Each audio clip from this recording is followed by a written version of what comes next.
The interesting part about Kiwifarms getting hacked, I say the fifth or sixth time, is that people will make excuses for no being hacked yet again.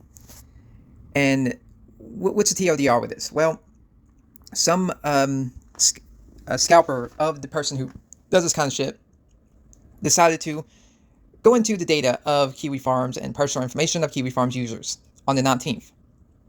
So about 4 days, somebody was going into people's personal information.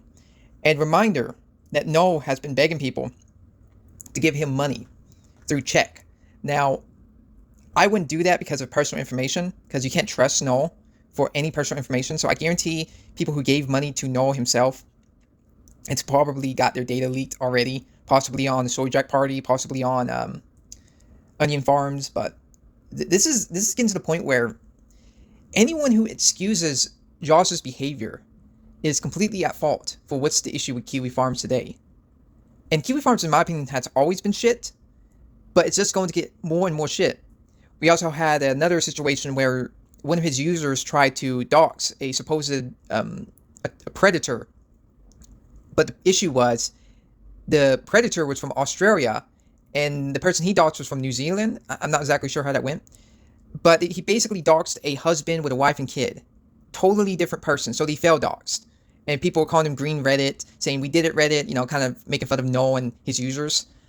There's also people pointing out how there are old threads talking about how they reviewed not safe for work gay video, not gay video, but those weird anime games you can play where it's basically just hentai games and you just play a storyline. It's all like that, but with gay men.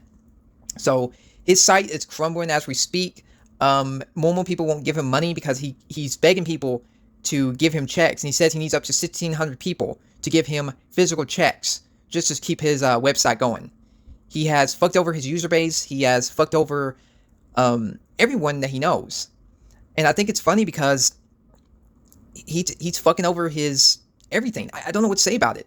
People try to trust this motherfucker, and people are realizing in real time you shouldn't trust a person who basically destroyed the internet, you can say.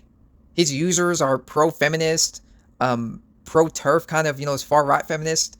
And, they got like people when Trump into power, and now you're seeing the internet being de-anonymized in real time. And these are the people who support it. They would hate it when their information's out there, but, they will post other people's information out there. So, anyone that gave him money, I apologize, but you have been doxxed most likely. They most likely have your bank information. They probably know your real name, your address. If it's true that No is in the United States, eventually his users are going to do something so stupid that the feds will get involved and they'll tell him to give up the data like they did with Christchurch. And if he does that again, they'll just, arrest him and he'll be put in jail. It doesn't shock me. I'm not really shocked anymore at this point. I'm just, it's that kind of thing where I don't make as much videos on Kiwifarms as I used to because it's getting tiresome because, I told this years ago and I said to people, don't trust the Kiwifarms. Don't trust them. They clearly don't have any form of humor. Their users are fucking insane. Look at Isabel Janke. Look at Christian Daily News or Devin Lee Martin. I mean, they're the same people. Just he called himself Christian Daily News. But they were all insane people. Weirdo to try to... They try to pretend they're funny. But they're not. That's the problem. There's no humor in them. And that's just the state of the internet. The only thing I can say is... we did it. Green Reddit.